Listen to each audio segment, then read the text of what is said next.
l-20 sena tal-Ikirix minn April fuq 1. L-art esproprijata għall-link il-ġdida għal Smart City se titnaqqas b'żewġ terzi mill-proposta ta' qabel 2013. Ħabar dan il-Prim Ministru Robert Abela waqt l-inaugurazzjoni tal-kumpless fi Smart City bl-isem ta' Shoreline.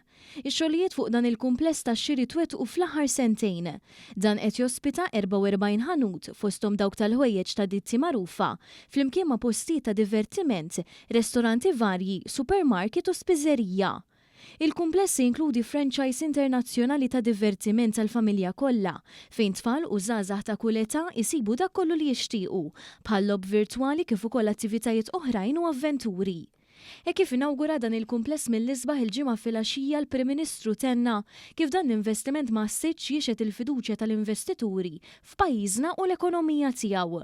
B'hekk Dr. Abela tenna li l-Gvern se jkompli jkumplimenta din il-fiduċja b'aktar għajnuna u inċentivi għan negozji biex ikomplu jtejbu l-operat tagħhom filwaqt li jkompli jkun garantit ambjent ekonomiku stabbli u li joffri ċertezza b'qafas ekonomiku robust.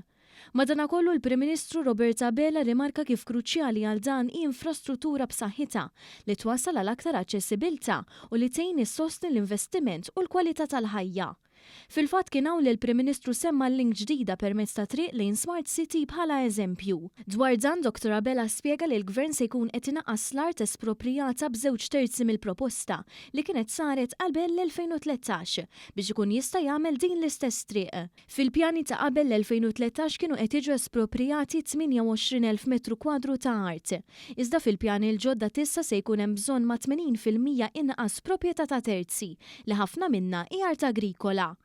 Kif ġie biex jitemmi diskors tiegħu il-Prim Ministru tenna li Gvern immexxi minnu iħaddan kompletament il-potenzjal li toffri Smart City, madankollu jibqa' sod fil-pożizzjoni tiegħu favur il-preservazzjoni ambjentali.